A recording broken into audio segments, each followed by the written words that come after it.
morning. Are you able to hear me? Hi Venkat, good morning.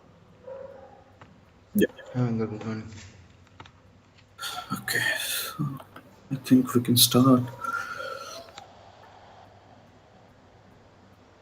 Yeah. So, everybody solved the use case that has been given in the previous session.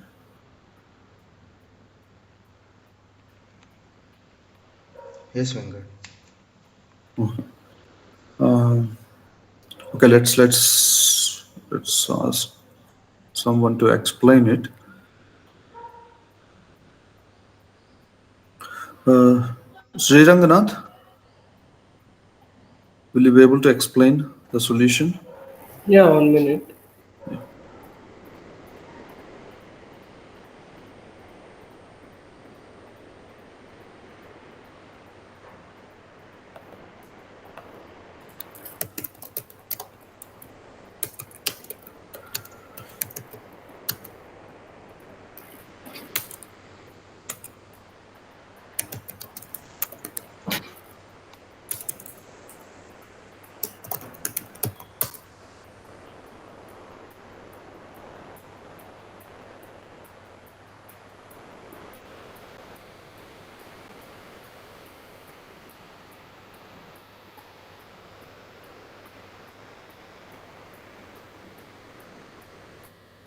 Are you able to see my screen?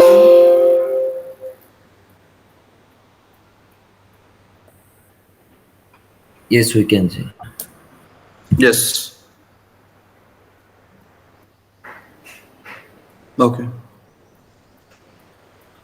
Yeah. Ranganath, Yeah, please explain the solution. So, how actually you have developed it? okay. First, LS1 is the list provided. Mm-hmm. From this list, I have used a range function. Range Oh. of 0, this is the starting index and the length of list 1. And this is 2 means step in as Mm-hmm. a range syntax. Mm-hmm. In pair, I have taken first Okay. this one will save into list 1. Then here in ls1 1 plus 1 2, like in this pair variable 1 comma Okay. 2 it will save, and it Okay. will append into ls2. Okay. If it was next 3 4 5 6, Mm-hmm. they will append as a pair in ls2. Okay. Can you run it?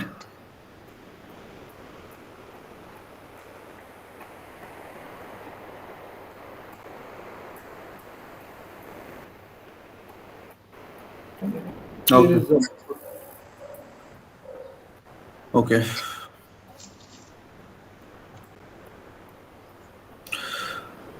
Okay. So, I have one question here, Ranganath. So, can you add 11 after 10 yeah. in the list, in the input list after 10? Could you please add 11? Means 9 comma 10 comma in the last one I have to add 11, no, in the Yes. last. Yes. Yes. Okay. In the input list. Yes. Last element. With this code, it will come out of this pair. It won't come in 9 comma 10. It will be coming outside of this pair. Hmm. That's the problem with this logic, right? Yeah. So if we have odd number of elements, let us say 10 comma 11, if you give, it should give 9 comma 10 as a list, comma, last element it should keep in the another list. It should Yeah. not skip the elements, which will lead to data missing, correct? Are you able to understand, Ranganath, what I'm trying to say? Yes. Yes. Okay, okay, fine. So that is the problem with this logic, Ranganath. So I request you to work on correcting it. Okay. Okay. Yeah. Great. So last some other one.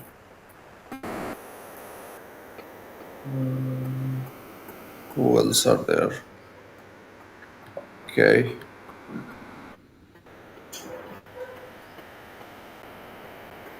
Anusha?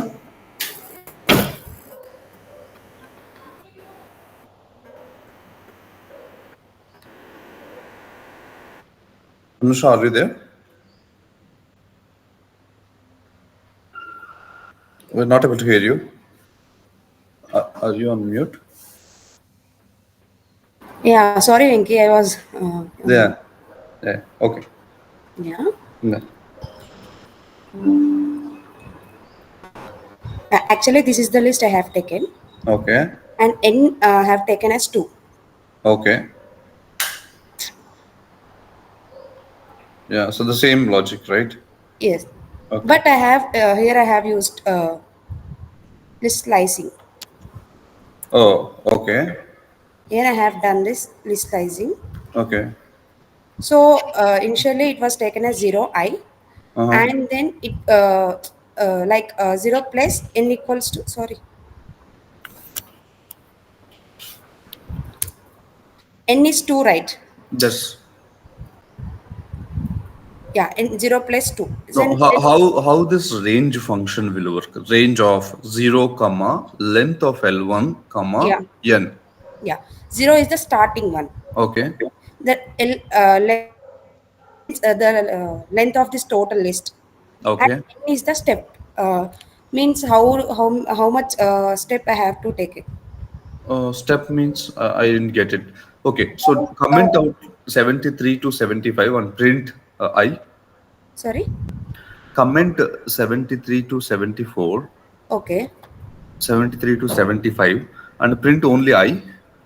1 second. Yeah.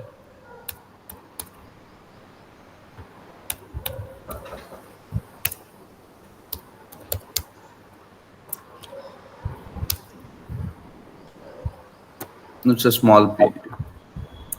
Oh, 1 second, Venki. Yeah, it's okay. It's okay. No problem.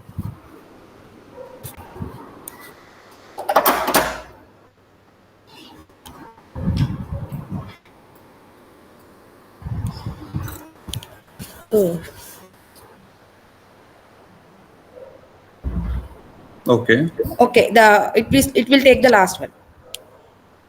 The total Total. 1, 2, and 10. 1, 2, 3, 4, 5. 2, 3, 4, 5. 10 and 15, right? So n minus 1. It will take like Uh, 14. It will but give the index number actually. okay, okay, okay. So where is the 14? I mean, where is the 15? I didn't get that 15. 15 minus 1 you said, right? Yeah. Where is the 15?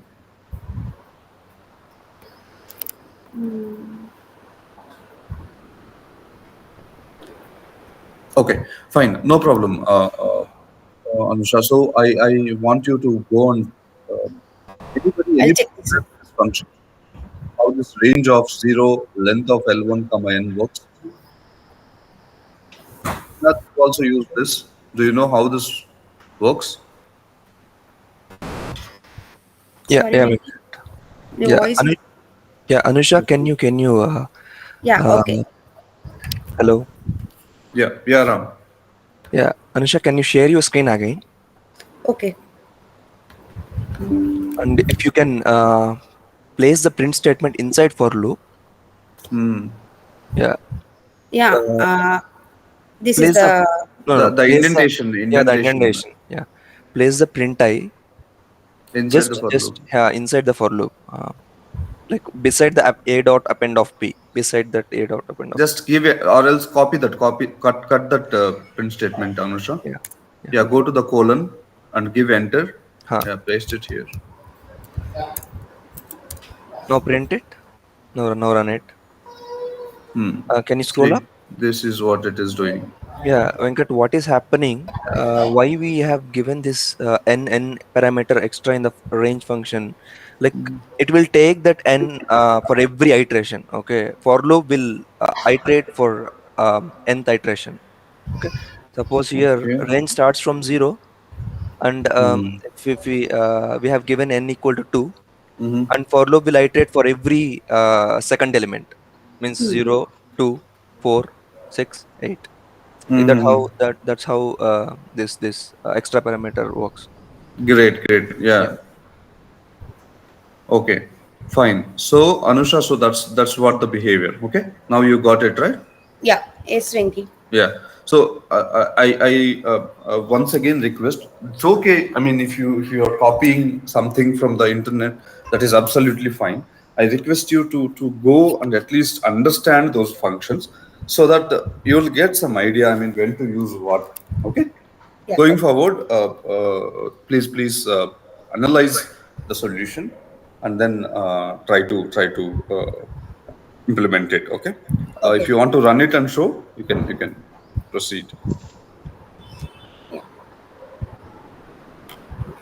Yeah. So now we know there is n also that we can pass in the range function, and this n meaning the iteration will happen to that position, that index position, starting from the Yes. zero, n meaning second position, fourth position, sixth position, eighth position, like that you will get. If you give n value as 3, starting from the zero, third position, sixth position, ninth position, like that you will get.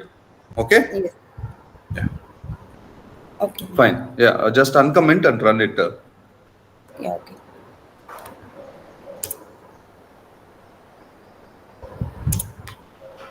Remove that last print statement. It is not needed. It Oh, will. print. Yeah, yeah, it is needed. Yes, yes. Print.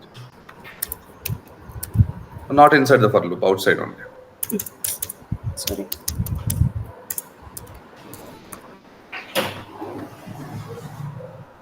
Yeah. Okay. Yeah. So now I have 567 also came. So because you used list slicing. Yes. Okay. Okay. Great. So this is a small change, Ranganath, for your solution. If you can, implement, I think, yeah. Okay, great. Thank you, Anusha. Thank you so much for sharing and explaining it. Okay, so let's move on to our session, guys. Let me share my screen.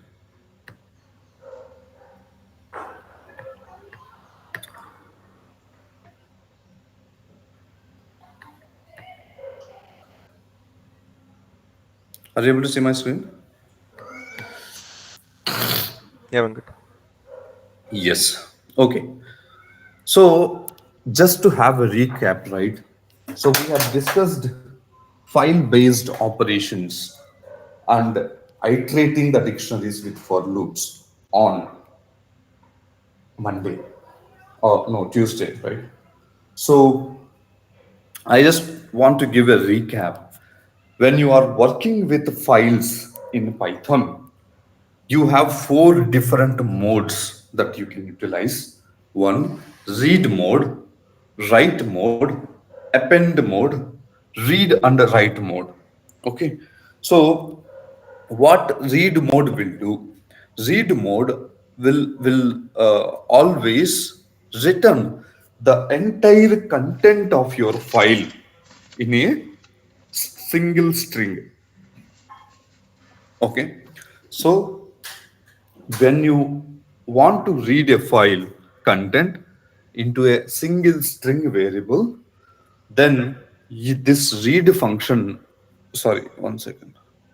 I think I'm function. Okay, yeah. Okay, so modes we are clear, right? So read mode, write mode, append mode, and read and write mode. Okay, so now once we have these modes, we use open function to read the file in a specific mode. Okay, so we have seen that open function also on Tuesday. So once we came to know, okay, so I have read mode, I have append mode, I have write mode, and I have read and write mode also. Then we have seen the open function, open of the file name and the respective mode. So now once you have given that, you will get a file object, okay, file content object. And on top of that object, you can apply all these methods. Okay, on top of that object, you can apply all these methods. On Tuesday, we have seen the read method. Okay, we have taken a sample file, read that file into file object, and then we have given the read mode, and then we have used read function on top of the file client. Okay, and we have seen it is returning the read function or read method on top of the file client will return your entire file content as a string variable. Be very, very clear. Okay. Now there is one more function called read line. This read line always returns you the first line of your file content. Be very, very clear. Okay. So read line always returns the first line of your entire file content. Okay. Now we have one more function in terms of reading, which is read lines. Okay, which is read lines. This function is very, very important, guys. Okay, the reason is your read lines function on top of your file client will always return your lines in the form of strings, sorry, a list. Okay, in the form of list of strings. Okay, each line it will treat as a string, and all the lines will be returned as list of strings. Okay, all the lines will be returned as list of strings. Okay, so this is very important. The reason is in real-time projects, when we are working with these files, we always use read lines function, because the file, it may be unstructured or it may be semi-structured, so you want to process line by line. So when you read using read lines function, it will create the list with a specific order, line after another, and you can iterate that list and you can fetch whatever you want, and then you can form a structure to it. Okay, so today I'm gonna give you a task based on my experience, how actually you can give a structure to an unstructured file, right? So that task will definitely solve it today. Okay, and then here if you see read lines, and then this function, we know it will return the list of strings. Now again the same thing with the write function. It writes the fixed sequence of the characters to a file. Okay, that means if you want to write a string to a file, then you can actually use a write function. Okay, or if you want to write, if you have a single string variable and then you want to write it, then you can actually write using this write method. And you have write lines method. This write lines method will take list of strings as input. Okay, this write lines method will take list of strings as input, and then it will write all the lines into your file. So when we use this write lines method, right? So in real time, let us take an example. You have an use case wherein you want to read the file and then you want to process it, or you want to apply some logics on top of that file, and you derive some new content, and that content needs to be written to a new file. Okay, not to the same file. That content needs to be written to the new file. Then in that case, you can actually use this write lines function. Okay, so the next function that we are going to see is append function. Okay, so this append method will be utilized when you want to append things to the same file. Okay, so let us take an example. I already have a file, and I have read my file in the append mode. If you want to append the content, you need to read the file in the append mode. Okay, and then I actually use this append function to add content to the existing file. Okay, I have 2 lines of data already exist in my file, and I want to add some content to my file at the end of my file. So you can actually use this append function. Okay, so let us practically understand how these functions are working. Okay, so let us practically understand how these functions are working. So we'll jump into our practical things.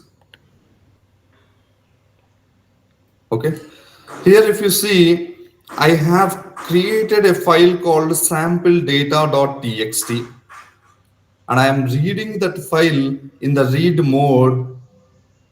Okay, and I created my file client channel. Okay, this is the file read object, which is created by using open function and the file name and the mode of the reading. Okay, in which mode you want to read the file.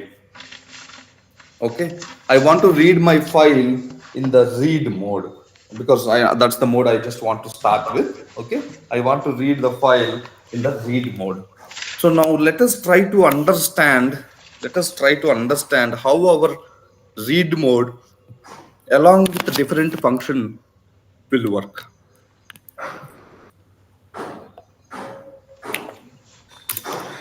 See here, I created my file object, and on top of my file object, I'm using the read function. So what is there in my file? Let us see. Hello Python, my name is Venkat. These are the 2 lines I have. Okay. Now let us understand from here. File object dot read. Okay. Now I'm using only the read function. So when you run it, you'll get all the content of that file. But what is the return type of that content is very, very important. Okay. This is the string variable. Okay. Now let us understand read line function.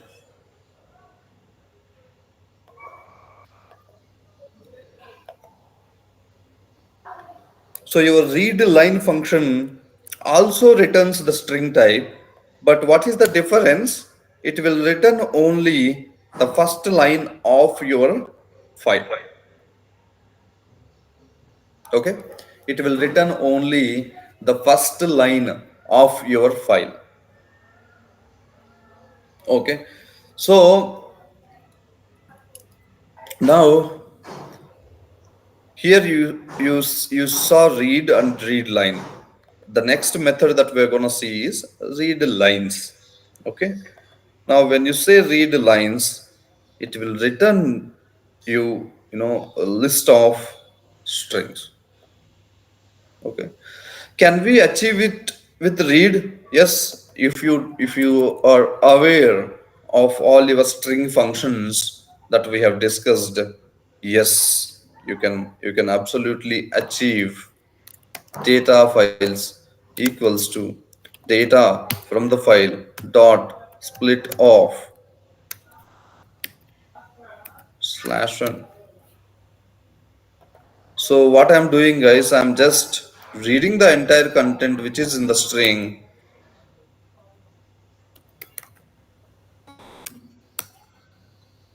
Okay, and I'm just creating my list using that split function. Any questions here, guys? Any queries or any questions with respect to read function read line function, and then read lines function. So, so for that read line, so is it only specific for the first line, or we can pass the index and decide which line has to print? No, you cannot do that, because the reason is when you do that, it will give you it will take, see, read line of, it will treat that the string indexes. So let us say I have passed 2. Okay, so when we do this, print of data from the file, see, so from the first line, at any point of time it will return the first line, but from the first line it will return the index. Okay, yeah, Yeah. got it. Thanks. Okay, so any other questions? So we have seen read function, read line function, and read lines function. Okay, now let us see the append. I already have hello Python. My name is Venkat. Okay, in my file. Now I want to append something to my file. Here, if you see append of, we have append method, and then pass by string. Okay. So here, if you see, I think it will work.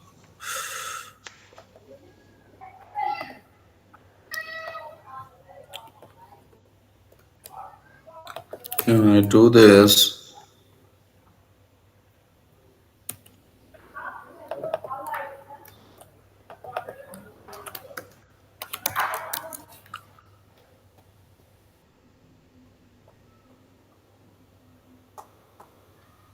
I think I have copied the wrong function here.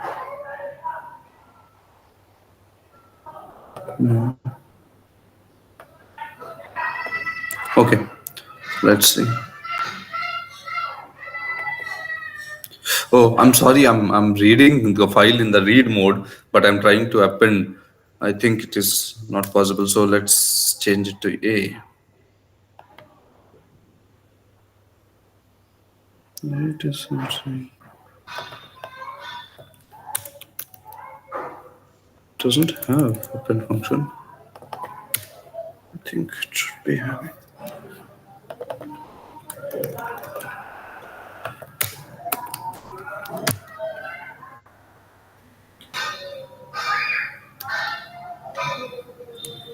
Okay. I think there is no append function.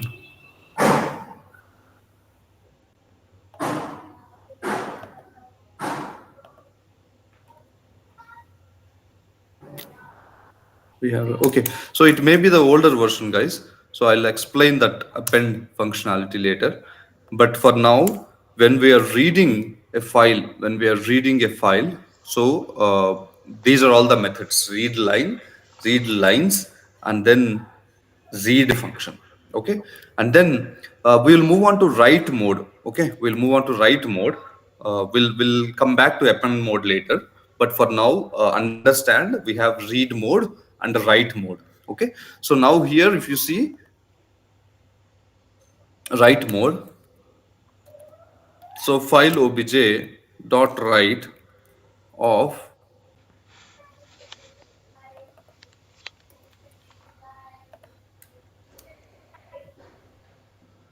okay, so if you go here, it didn't change.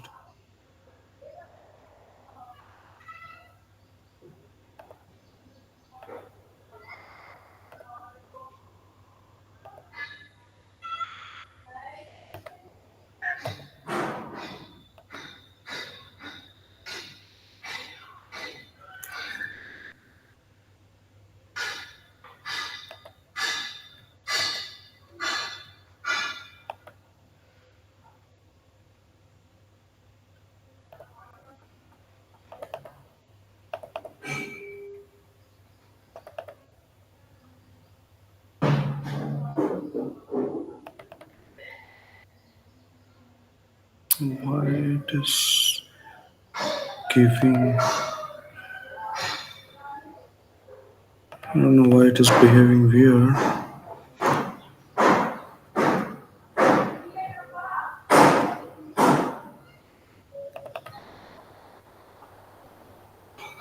Right function is there.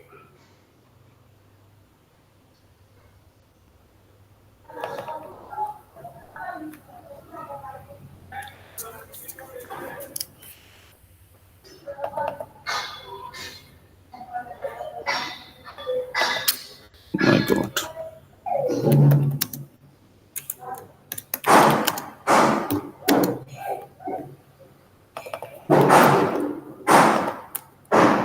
Something like this.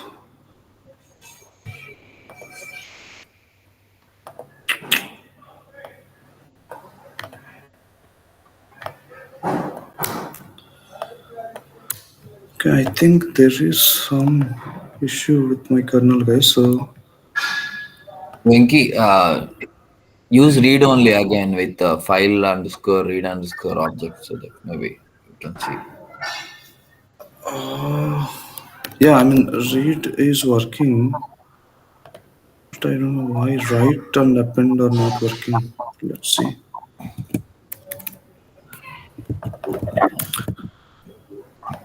Okay, fine, no problem. We'll discuss this later. Okay, I'll check. I'll debug what is the issue is, and then we'll come back with these concepts. Okay, no problem. So let's move on to our next concept, which is actually very important. Functions. Okay, so these functions are very important in Python. So I will try to explain you how to create a function, right? How to pass arguments to the function and how to return something from the function today. So these file modes, don't worry guys, I'll come back to it tomorrow, but I think there is some Python version issue. So I will check it and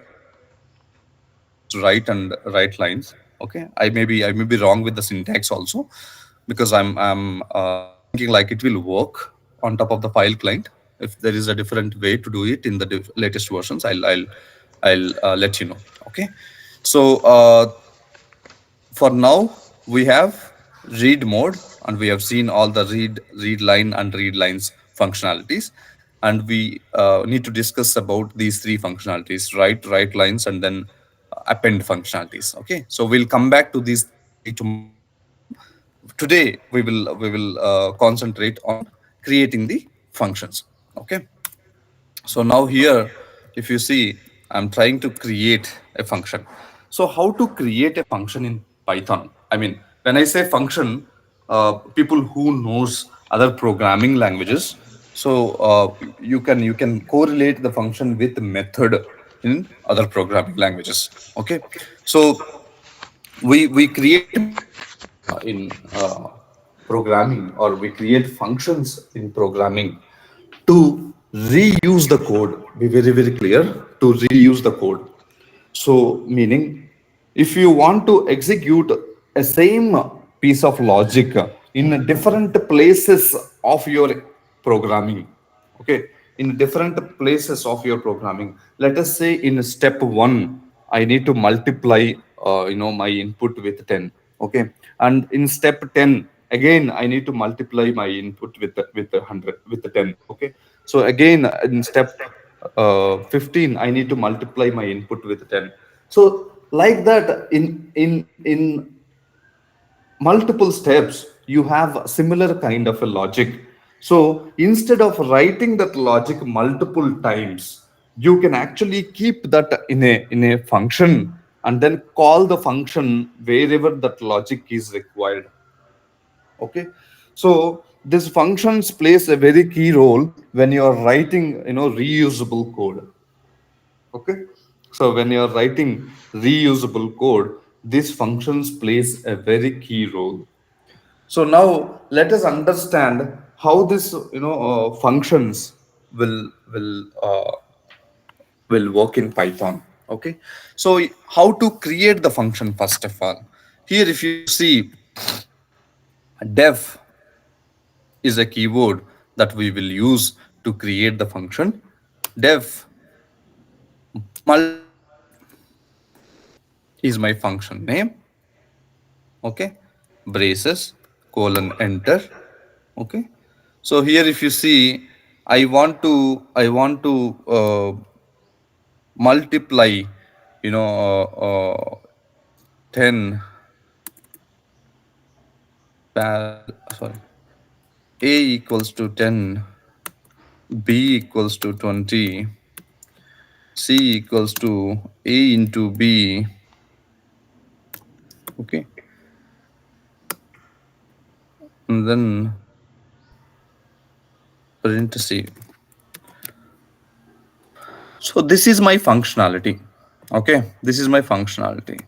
So you can call this multiply function n number of times wherever this functionality is required. See this. So you can call this multiply time. I mean, multiple times in your program. So at line. Okay. So if you want to have the same logic in place in multiple places in your program, then you can apply functions. Okay, you can apply functions.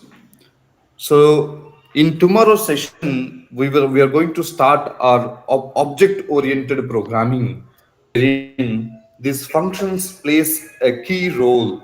Okay, so in OOPS or object-oriented programming, classes along with functions will do wonders, guys. Okay, and this today's concept is to create functions alone. How to create functions alone. Okay, now here if you see, my multiply function is reusable now, correct? I don't want to write this 2 to 5 lines, right? So 1 2 3 4 5, 1 2 3 4 lines. So I don't want to write these 4 lines of code every time wherever the same logic is needed, correct? I can simply call my single line of multiply function. So that is the advantage of your functions in Python. Okay. So now let us see how we can pass parameters to this function. Okay. So now in the same example, what if my A and B are dynamic? So I have A and B and I'm deriving C variable and then I'm printing it. But I don't know what A and B will be. Those are not constants like 10 and 20. I have to dynamically add or I have to dynamically pass these A and B values. In that case, you can simply remove this A and B from here and then you can add A and B here. That means the method name or the function name inside the braces, the inputs to that function. Be very, very clear. Inside the braces, the inputs to that function. Okay. Now here, if you see, when you are calling your multiply function, you pass any. See this. Your notation is automatically changing based on the declaration of your function. Okay, so this we'll call it as a declaration, guys, the first line. Okay, so when you declare your method, so you have given 2 inputs to your method. Okay, your method always accepts or your method always expects you are going to give these 2 inputs. Be very, very clear. Your method always expects you're going to give these 2 elements. Now here, when you call multiply of this, then here, this time I want to multiply 10 with 100. Okay. Again, I want to multiply, 20 with 100. Okay. So if you want to make dynamic, right? the input arguments are very, very important. The input arguments are very, very important. So as compared to other programming languages, in other programming languages, the method definition or declaration, or you will specify the data types in the declaration. Okay, so method name of A int, B string. So like that you will specify. But here the inbuilt type inference intelligence will help you to not to declare any types. Okay, so here see the dynamic behavior, guys. So first I'm passing A and B value as 10 and 20, it will run for it, and then 10 and 100, again also it will run for it, and then multiply of 20 and 100, it ran for it. Correct? So I request you, starting from today, you have to utilize these functions when you are writing Python program. Even if it is a small task, I want you to use functions. Take the input, assign it into a input variable, and then pass that input variable to the function. And inside the function, you can actually write your logic. This kind of a coding skill you need to build. Okay, so in Python, you don't need to have a class definitely, and then you can start coding. Okay, but the difference I will explain today. Python is an interpreted language. That means you can use this single Python script also with all the functions in it, and then you can run it. You don't need to create a class to run a Python file. Be very, very clear. But in other programming languages, we have to define a class first, and then inside the class, we'll define the method, main method, and then we will give the logic, whatever we need, and then we will compile that code, and then generate a .c file or .java file, and then submit or run that Java file. That's how the process will go in other programming languages. But in Python, you don't need to do all that stuff.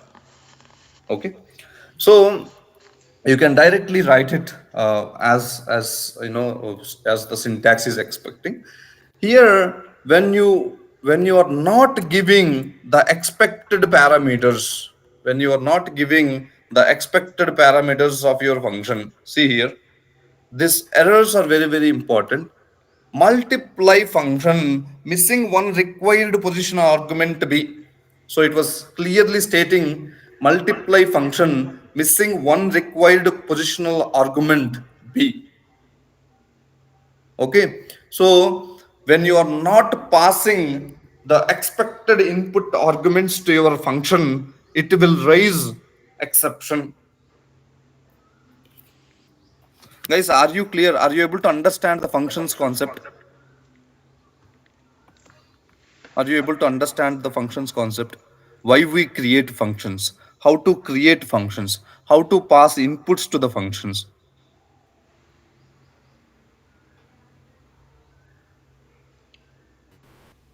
Are we clear, guys? Respond. Yes. Yes, clear. Okay. So now let us understand. Let us understand how actually you can return something from the function. That is very, very important, right? How actually we can return something from the function. So here, if you see, I just printed my C value. I don't want to print my C value. I just want to return it. See here. You can use simply the return keyword, and then return the result. Okay. So now here, if you see, when you are calling this function, you know what it is returning. So what you will do, you will just assign it to a variable.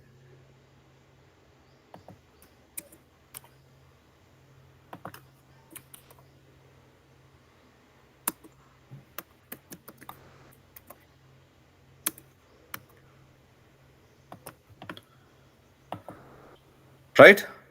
So this is how you will return something from the function.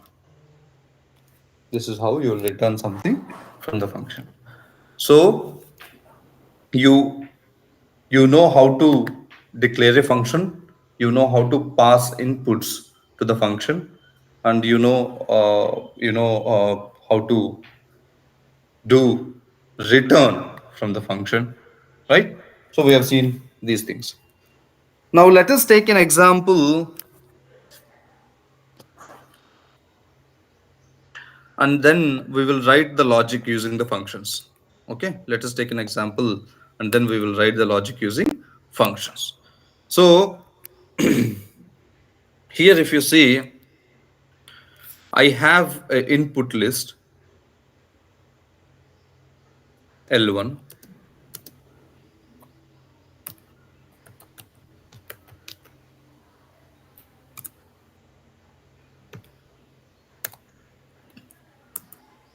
okay. So now my requirement is I will pass every element to my function, and I will check whether this element is even or odd, and then I will get only the even elements. Okay, that is what my function. So now here check underscore even numbers. Okay, this is my function. Now check underscore even numbers of I. So this is my input. Okay, now here if you see, if I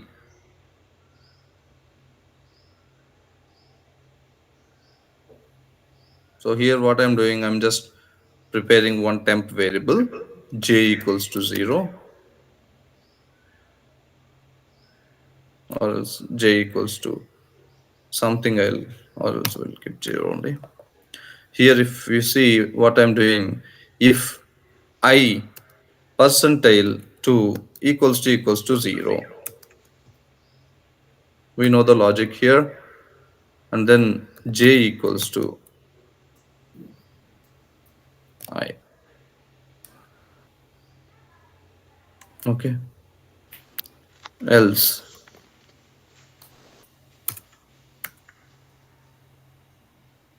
j equals to, sorry, that's it. You don't need to write else also, otherwise it will be 0 only. Okay, so now just return j.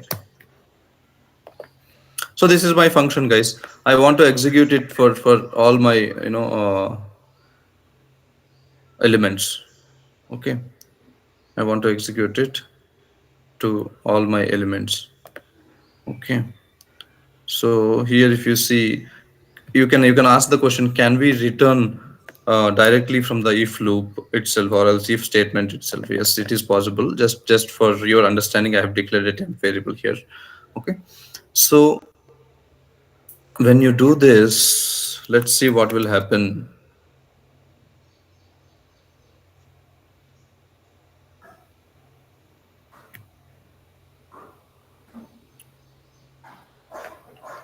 For I in L1, okay, so I just want to call x equals to check even numbers of I. Okay, so or else you can actually return the Boolean status, right? So here if you see j, I can say j equals to true, else j equals to false, right? So you return j, and then now you got the status if x print I. Okay, See, understand, guys. I mean, see, all the functions you already know. Okay, I just put everything in the form of function, and then I have written it. That's it. Okay, so this is how you will actually use your functions.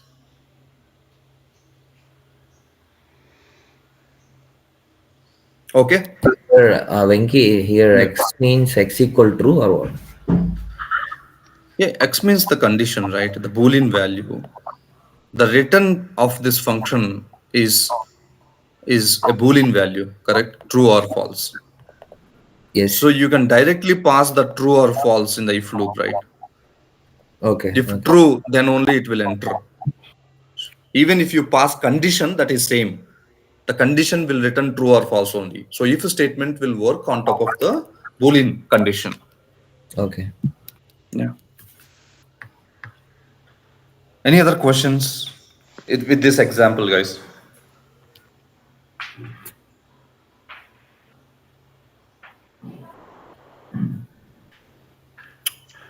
Okay.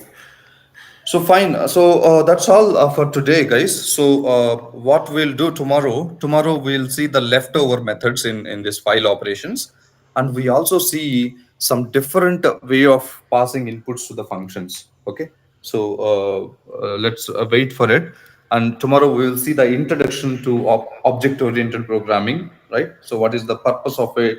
Where we will use it? What is an object? What is a class? What is a method? All these things we will see tomorrow. Okay. So plan is to actually close these Python sessions by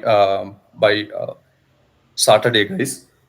Okay. So Saturday is actually I'm planning to take the session. Okay. So if you can give your feasible time, then definitely I'll schedule that class in that timings. Or if you have some plans, you can you just send the message in the chat whether you will be available or not first. Okay. Accordingly, we'll take a call. It's okay. I mean, we can go to Monday also. I just need your availability for Saturday, guys.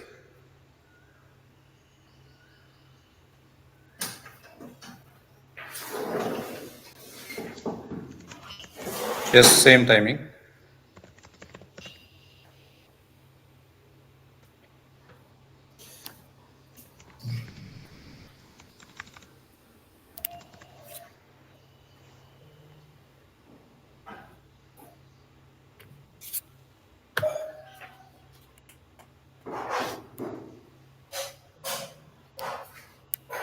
Okay. I think most of the people are available. I'll update in the group, guys. Okay. So I'll check my schedule as well. I'll update in the group. If I want to take the class, I'll inform you prior by tomorrow end of the day. Okay.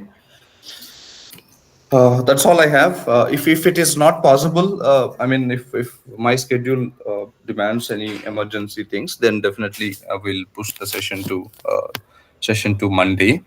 So I think most probably Monday and Tuesday will take, and then we will complete the Python sessions. Okay. Monday and Tuesday. So the leftover topics that I can see are OOPS concepts, how we use OOPS, how to create a class, how to create a method, how to create an object, all this stuff. And then we are going to see the properties of object-oriented programming, the inheritance, polymorphism, all these things, how to implement all these things. And then we will quickly jump into pandas. Okay, so pandas is a Python library. That library is very important when you are working with CSV files or Excel files or some any kind of data. So these are the pending items that we have. We'll complete them, and then the next sessions will be on data engineering. The core data engineering will start. Okay, starting with the concepts of data engineering, and then we'll jump into SQL, and then we'll jump into Google Cloud Platform. Okay, so this is the path for us. Definitely, your support is needed. Okay, so your attention and your support is needed here. So thank you so much. That's all I have for today. Once again tomorrow. Okay. Thanks. Thank you, Venkat. Thank you. Bye.